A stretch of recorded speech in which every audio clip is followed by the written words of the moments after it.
मी सुवर्णा जोशी।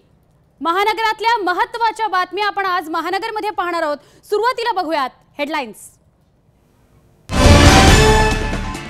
राज्यात शेतकऱ्यांनी आत्महत्या केल्या तरी पवार निवडणुकीत दंग। बारामतीतल्या प्रचार सभेमध्ये गोपीनाथ मुंडेंची शरद पवारांवर टीका। राजकारणामध्ये आक्रमकता हवी, आक्रस्ताळेपणा नको, वसंत डावखरेंचा जितेंद्र आव्हाडांवर टोला। कोकणात आघाडीत झाली मोठी बिघाडी, निलेश राणेंचा प्रचार न करणाऱ्या आमदार केसकरांनी दिला राजीनामा। केसकरांवर कारवाईची पवारांची घोषणा। उत्तर प्रदेशामध्ये रंगलं गांधी विरुद्ध गांधी नाट्य। प्रियंका गांधींच्या वरुणवरील टीकेला मनेका गांधींचं उत्तर। कल्पनागिरी हत्या प्रकरणी तिसरा संशयित आरोपी श्रीरंग ठाकूर अटकेत। हत्येनंतर पुरावे नष्ट केल्याचा ठाकूरवर आरोप। आणि मास्टर दीनानाथ मंगेशकर पुरस्कारांची घोषणा। उस्ताद झाकीर हुसेन आणि पंडित पंढरीनाथ कोल्हापुरे ठरले संगीत क्षेत्रातले मानकरी।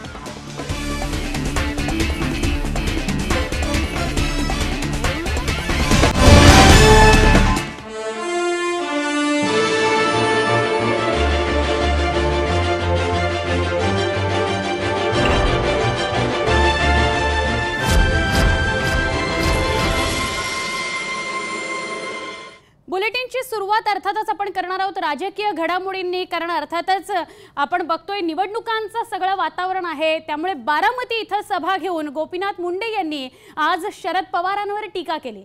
निवडणुकीच्या रिंगणामध्ये राज्यात सगळ्यांचं लक्ष लागलंय ते बारामतीतल्या लढतीकडे।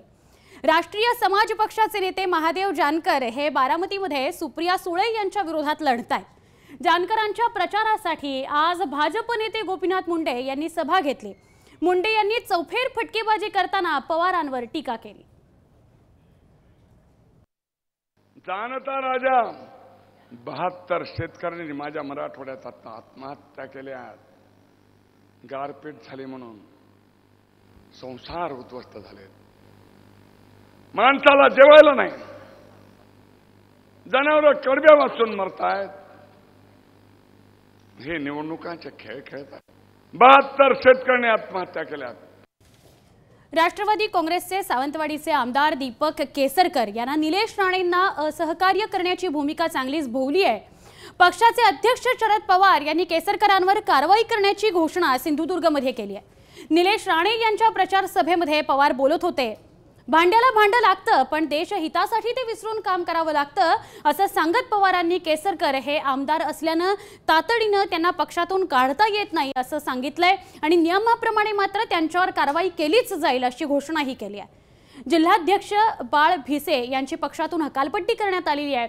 दरम्यान दीपक केसरकर यांनी आमदारकीचा राजीनामा दिलेला आहे। माझ्या पक्षातल्या काही लोकांना यावेळी अवदसा आठवली, त्यांनी काहीतरी वेगळी भूमिका घेतली। मतभेद असतात, मतभिन्नता असते। खूप वेळेला अनेक जिल्ह्यामध्ये काँग्रेस राष्ट्रवादी एकत्रितपणानं जिल्हा परिषदा, पंचायत समित्या, नगरपालिका या लढवत नाहीत, एकमेकाच्या विरुद्धही लढतो। भांड्याला भांडं लागतं, आवाज होतो। पण जेव्हा देशाचा प्रश्न असतो त्यावेळी या सगळ्या गोष्टी जो आम्ही दोघं विचारतो आणि देशाचा विचार करत असतो। पण काही लोक देशाचा प्रश्न असताना आपल्या घराचं भांडण करणार नसते, कारण नसताना काही वेगळी भूमिका घ्यायची। माझं स्वच्छ त्या ठिकाणी सांगणं आहे की आमच्या पक्षाच्या जिल्ह्याचा अध्यक्ष त्यांनी या ठिकाणी भूमिका योग्य नाही घेतली। त्यांना त्या अध्यक्षपदावरून दूर करण्यात आलेलं आहे आणि या अध्यक्षपदाची जबाबदारी विजकर दानकर या तरुण कार्यकर्त्याच्या हातामध्ये दिलेली आहे।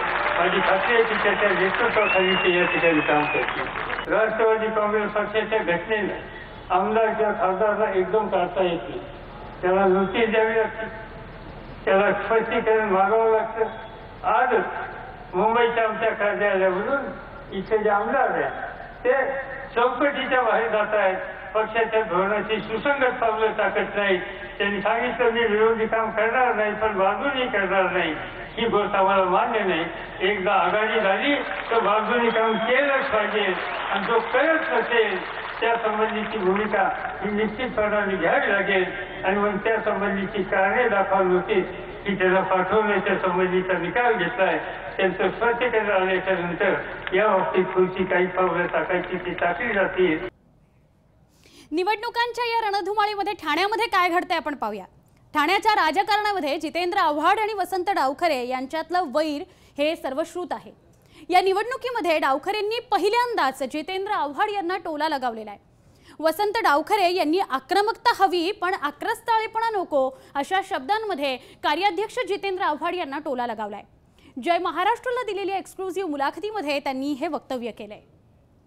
जितेंद्र आव्हाड यांनी एक नवी राजकारणाची नवी स्टाईल ठाणे जिल्ह्यामध्ये आणलेली आहे आणि त्यामुळे ते अनेक वेळा वादात सुद्धा सापडलेले आहेत. या सगळ्या स्टाईलमुळे कुठेतरी पक्षाची प्रतिमा मलिन होती असं वाटत नाही तुम्हाला? याच्याबद्दल मी न बोलणं जास्त उचित समजतो, कारण त्यांच्याबद्दल ते आमचे कार्याध्यक्ष आहेत, त्यामुळे त्यांचा आदर राखणं हेच आमचं कर्तव्य समजतो मी. त्यामुळे त्यांच्या कार्यशैलीबद्दल आणि त्यांच्याबद्दल मला कुठलीही टिप्पणी करायची नाही. पण पक्षाला या संदर्भात माहिती आहे त्या कार्यशैलीचा कुठेतरी फटका बसतो. मी माझी भावना सांगितली, पक्षाची भावना आमच्या पक्षासाठी सांगते. तुमचे मतभेद आहेत निश्चितपणे, पण त्यानंतर तुम्ही तिळगुळ सुद्धा एकमेकांना दिला, पण गोडवा अजून दिसत नाही. मतभेद हे एखाद्या लोकशाहीचं जिवंतपणाचं लक्षण आहे. काही लोकांची कार्यशैली आक्रमक असू शकते, मी आक्रमक होतो आहे, मला आक्रस्ताळेपणा कधी आवडत नसतो, हा आपला फरक आहे. वसंत डावखरेंनी सरते शेवटी टीका केलेली आपण पाहिली जितेंद्र आव्हाड यांच्यावर. पुढच्या बातमीकडे वळतोय. नरेंद्र मोदी देशाचे पंतप्रधान झाले तर ते देशासाठी घातक असेल असं वक्तव्य बसपाच्या राष्ट्रीय अध्यक्षा मायावती यांनी औरंगाबादमध्ये झालेल्या सभेत केलंय. मायावती नेमकं काय म्हणाल्या ऐकूया. भारतीय जनता पार्टी ने इस बार अपनी पार्टी की ओर से ऐसे व्यक्ति को अपना पीएम पद का उम्मीदवार घोषित किया है जिसने सन 2002 में अपनी खुद की सरकार के रहते हुए यहां अपने गुजरात प्रदेश को ही गोधरा कांड दंगों की चपेट में लाकर खड़ा कर दिया था. और यदि अब इस किस्म का व्यक्ति किन्हीं कारणवश गलती से भी अपने देश का पीएम बन जाता है तो फिर ऐसे व्यक्ति के रहते हुए यह अपना पूरा देश कभी भी सांप्रदायिक दंगों की चपेट में आकर तबाह व बर्बाद हो सकता है. निवडणूक आयोग पक्षपात करत असल्याचा आरोप समाजवादी पक्षाचे नेते आझम खान यांनी केलेला आहे. आझम खान यांच्यावर निवडणूक आयोगाने प्रचार आणि रोड शो करण्याला बंदी घातली आहे. या कारवाई संदर्भात आपण आयोगाला लेखी उत्तराद्वारे खुलासा पाठवलाय, मात्र तो खुलासा वाचण्याची तयारी सुद्धा निवडणूक आयोगाने दाखवली नसल्याचा आरोप आझम खान यांनी केलाय. गाजियाबाद के लिए इलेक्शन कमीशन ने 2 लोगों को नोटिस जारी किए, एक ही भाषा में, अजीत सिंह साहब केंद्रीय मंत्री के लिए और मेरे लिए, एक ही भाषा का. मुझे सूली पर चढ़ा दिया गया और अजीत सिंह साहब क्योंकि गवर्नमेंट में शामिल हैं इसलिए उनके जवाब से इलेक्शन कमीशन मुतमईन हो गया और हमारा जवाब पढ़ा भी नहीं इलेक्शन कमीशन. एक ही इल्ज़ाम, एक ही नोटिस में दोनों के नाम. अगर इलेक्शन कमीशन इस तरह का आचरण पेश करेगा तो देश को बहुत बड़ी मायूसी होगी. बुलेटिन मध्ये इथे एक छोटासा ब्रेक घेऊया आणि अजून काही बातम्यांसह आज महानगरमध्ये लगेच परतूया.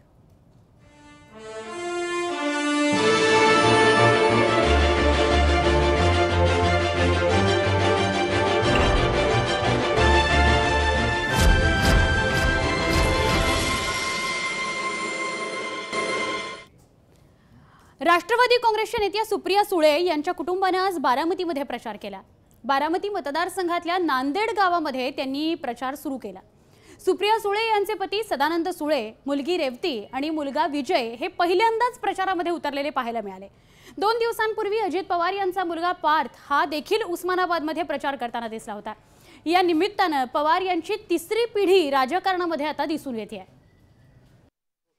असं म्हटलं जातं की प्रत्येक यशस्वी पुरुषामागे एक स्त्री असते, मात्र एका यशस्वी स्त्रीमागे एक यशस्वी पुरुषही आहे. यांची नावं आपण फक्त ऐकली आहे, कधी टीव्हीवरती बघितलं नाही आहे. प्रसिद्धीपासून दूर, बाकी सगळ्या गोष्टींपासून दूर, असे व्यक्ती माझ्यासोबत आहेत. मी पहिल्यांदा त्यांची नावं सांगतो, कारण की यांचं आडनाव सांगितल्यावरती हे कोण आहे तुमच्या लगेच लक्षात येईल. हे सदानंदजी, रेवती आणि विजय. या तिघांचे आडनाव आहे सुळे. सुप्रिया सुळेंचे पतिदेव, त्यांची मुलगी आणि त्यांचा मुलगा पहिल्यांदा आपल्या आईला, आपल्या पत्नीला सपोर्ट करण्यासाठी रस्त्यांवरती धुळीमध्ये फिरणाऱ्या आपल्या पत्नीला, आपल्या आईला एक प्रकारे मदत करण्यासाठी ते आज पहिल्यांदा अशा पद्धतीने निवडणुकीच्या प्रचार यंत्रणेमध्ये उतरलेत. आपण सगळ्यात पहिल्यांदा सदानंदजींशी बोलूयात. सदानंदजी, खरं तर राजकारण आणि तुम्ही बिझनेसमन काहीच संबंध नाही आणि कधी तुम्हाला बघितलं नाही. आज अचानक तुम्ही आलात आणि तुम्ही सपोर्ट करताय. कशा पद्धतीचं वातावरण तुम्ही फील करताय? हे फॅन्टॅस्टिक वातावरण आहे. आम्ही केव्हा एक्सपिरियन्स केलेलं नाही आहे, तर खरंच हे आय ओपनर झालेलं आहे. सुप्रियाने किती काम केलं आहे, बारामतीत बघितलेलं आहे, पण आता ह्या ठिकाणी हे बघायला it's a very proud moment for all of us. तुम्ही कधीच राजकारणामध्ये दिसला नाही, राजकीय सभांमध्ये नाही, राजकीय बैठकांमध्ये नाही. तुम्ही तुमचं क्षेत्र वेगळं आणि ताईंचं क्षेत्र वेगळं असंच राहिलेलं आहे. राजकारणामध्ये काय वाटतंय की काहीतरी वेगळं होत आहे? कारण की डेव्हलपमेंट खूप मोठी दिसते या भागामध्ये. हो, वेगळं होतं आहे. I think this is the need of the hour. Development dynamic आहे. I think generation by generation जे ॲस्पिरेशन्स आहे लोकांचे ते बदलतात. माझे वेगळे होते, माझे मुलांचे वेगळे असणार, आणि ह्या इलेक्शनला I think that youth major deciding factor आहे. What I think is right, मला वाटतं आजच्या यूथला ते कदाचित वाटत नसेल. त्यांचे डिफरंट ॲस्पिरेशन्स आहेत. तुमच्या तरुणपणाच्या वेळेसचा जो यूथ होता तो एक वेगळ्या इंटेन्शननी काम करायचा, एका वेगळ्या दृष्टिकोनातून समाजाकडे, अर्थकारणाकडे, राजकारणाकडे बघायचा. आजचा यूथ वेगळ्या पद्धतीने बघतोय. त्यामुळेच अगदी नांदेड सिटी आणि नांदेड विलेज यातला फरक आहे, मात्र दोघी एकमेकांना समन्वयाने चालतायत. आपल्याला वाटतं की आता ही काळाची गरज आहे, एक वेगळ्या पद्धतीचे रस्ते, वेगळ्या पद्धतीची टाउनशिप, वेगळ्या पद्धतीचं वीज, वेगळ्या पद्धतीचं पाणी, सगळ्याच गरजा बदलत चालत लोकांच्या. Yes, I think basic need आहे वॉटर, इलेक्ट्रिसिटी आणि एज्युकेशन. ते प्रोव्हाइड केल्यानंतर सगळं डेव्हलपमेंट होऊ शकतं. आणि you see any country in the world काय प्रोव्हाइड केलेलं आहे, हाऊसिंग, वॉटर, इलेक्ट्रिसिटी आणि एज्युकेशन. त्याच्यानंतर all the development take place आणि सपोर्ट मिळणार लोकल पॉलिटिशियन्सला. पवार साहेबांनी हे बारामती एस्टॅब्लिश केलेलं आहे. सुप्रिया इकडे एस्टॅब्लिश करत आहे आणि पुरा महाराष्ट्रात आणि राज्यात ती बदल होणार आहे. कोण आणणार बदल? हे आपले सगळे एक्झिस्टिंग पॉलिटिशियन्स आहेत. जे नवीन येणार त्यांना पण हे करायलाच लागणार आहे, का this is the requirement of the hour. आणि सुप्रियानी एस्टॅब्लिश केलेलं आहे आणि ती करत राहणार आहे. रेवती माझ्या बरोबर आहे. वोटिंग अजून यावर्षी करणार नाही ना? नाही. किती वर्ष अजून वोटिंगला? 3. कसं वाटतं एक आईला टीव्हीवरती, लोकसभा टीव्हीमध्ये किंवा त्या सभागृहात बघताना आई बोलते आहे, आई मुद्दे मांडते आहे, आईची वेगवेगळी रूपं, आणि आई घरात असते ती आई, कुठली आई जास्त आवडते? घरात असली. का? असंच. आय थिंक ती घरी असते ह्यांच्याबरोबर, आणि आता जे टाईम ती स्पेंड करते ते फारच प्रेशस असतं सगळ्यांना. आणि सुप्रियानी बरोबर मॅनेज केलेलं आहे ते टाइम इकडचं. विजय सगळ्यात लहान आहे. विजय, आई टीव्हीवरती दिसते, आई सभांमध्ये जाते, आई कधीतरी मोर्चामध्ये फिरत असते, आई असं उन्हातानात फिरत असते. आज तू पहिल्यांदा आलेला आहेस, तुला वाटतं की आई बरोबर इथून पुढे तू यायला पाहिजेस रोज? तू येणार आहेस आई बरोबर? नाही. आईच्या बाबतीमध्ये तुला काय वाटतं की आई यावेळेस निवडून येणार? कारण की आईने हे काम चांगलं केलेलं आहे, तुला आठवत असलेलं, तुला माहीत असलेलं. हो, खूप चांगलं काम केलेलं आहे आणि जिंकणार, इलेक्शन जिंकणार. का जिंकणार? कारण का एवढं चांगलं काम केलं. रेवतीला थोडंसं आपण अजून बोलता करूयात. रेवती, मला एक गोष्ट सांगा की आईच्या या क्षेत्रामध्ये तुला करिअर करावं असं वाटतं कधीतरी? कारण की हा खरं तर समाज बदलण्याचा एकमेव राजकीय मार्ग वाटतोय. हां, फिमेल सिक्युरिटी ते एक खूप इम्पॉर्टंट थिंग आहे आणि I may want to get in. एक महत्त्वाची घटना या राज्यामध्ये पवारसाहेब असतील, म्हणजे तुमचे आजोबा असतील किंवा सुप्रिया ताई यांनी घडवून आणली, महिला बचत गट, महिला सक्षमीकरण.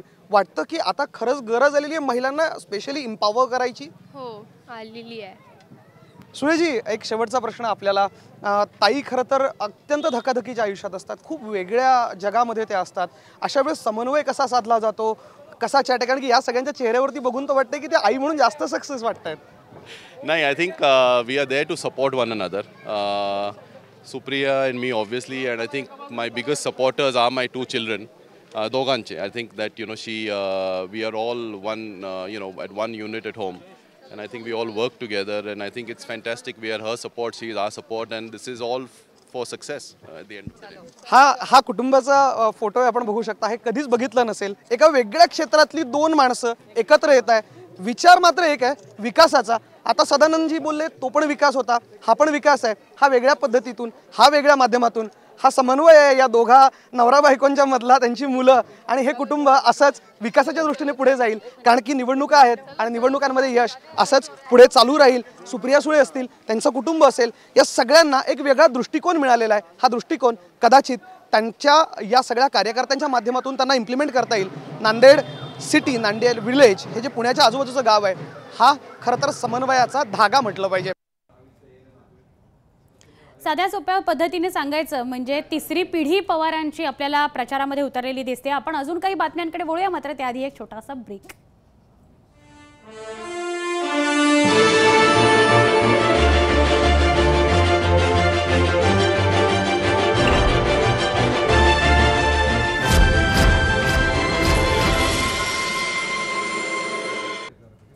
बातमी आहे एपीएमसी मार्केट संदर्भातली. राज्य सरकारने एपीएमसी धान्य मार्केटमधून 5 वस्तू वगळण्याचा निर्णय घेतलेला आहे. एपीएमसी धान्य मार्केटमधून साखर, गूळ, मीठ तसंच तेल आणि डाळी या 5 महत्त्वाच्या ज्या वस्तू आहेत त्या वगळण्याचा निर्णय सरकारने निवडणुकीच्या पार्श्वभूमीवर घेतलेला आहे. त्यामुळे धान्य मार्केटमध्ये या 5 धान्य साठ्यांच्या गाड्यांची आवक जवळपास निम्म्याहून कमी झालेली आहे. त्याचा फटका माथाडी कामगार आणि व्यापाऱ्यांच्या मिळकतीवर होऊ लागलेला आहे. त्या विरोधामध्ये माथाडी आणि व्यापाऱ्यांमध्ये नाराजीचा सूर उमटू लागलाय. धान्य बाजारातल्या वस्तूंची थेट पणनमध्ये विक्री करण्याचा कट सरकार आखत असल्याचा आरोप व्यापारी करतायत. एफडीआई का तो डर है ना साहब, ये जो कैंसिल ही कर रहे हैं यहाँ से जो नियंत्रण उठा रहे हैं वो एफडीआई के लिए उठा रहे हैं. एफडीआई फॉरेन डायरेक्ट इन्वेस्टमेंट अगर ये बम्बई में आ गया, रिटेल मार्केटिंग में आ गया तो उससे तो बहुत ही फर्क पड़ेगा ना, धंधे पे बहुत बड़ा इफेक्ट आएगा. वो इफेक्ट ना आने के कारण अगर सेस का कोई रहेगा लागू, कोई भी एक प्रिंसिपल मार्केट के ऊपर रहेगा तो ये नियंत्रण रहेगा तो ये मार्केट में धंधा होगा. अगर ये डायरेक्ट उनके लिए ये लाइसेंस हटाया जा रहा है, उनके लिए ही किया जा रहा है. कसं पहिल्या 50-60 गाड्या यायच्या, आता 20 ते 25 गाड्या येतात. त्याच्यामुळं आम्हाला आमचा उदरनिर्वाह त्याच्यावरतीच असतो. तर आता पहिली 500 ते 500 रुपये मंजुरी मिळायची, आता आम्हाला 200-250 रुपयेच मिळते. त्यामुळे आमचे फार मोठं नुकसान झालेलं आहे. आता जी बातमी आहे ती आहे मास्टर दीनानाथ मंगेशकर स्मृती प्रतिष्ठानतर्फे दिल्या जाणाऱ्या पुरस्कारांसंदर्भातली. दरवर्षी चित्रपट, नाट्य, संगीत या क्षेत्रातल्या दिग्गजांना अशा पुरस्कारांना सन्मानित केलं जातं. यंदा मास्टर दीनानाथ मंगेशकर जीवन गौरव पुरस्कार ज्येष्ठ समाजसेवक अण्णा हजारे यांना जाहीर करण्यात आलेला आहे. लता मंगेशकर आणि आदिनाथ मंगेशकर यांनी या पुरस्कारांची घोषणा केली.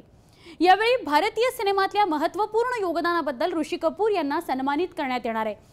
संगीत क्षेत्रातल्या योगदानाबद्दल तबला नवाज उस्ताद झाकीर हुसेन आणि पंडित पंढरीनाथ कोल्हापुरे यांना सन्मानित करण्यात येणार आहे.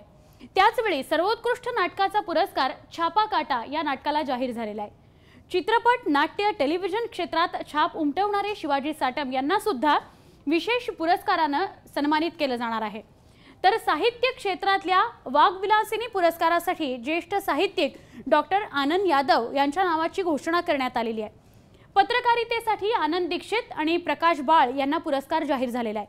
हा पुरस्कार सोहळा मुंबईच्या षण्मुखानंद सभागृहामध्ये 24 एप्रिलला होणार आहे.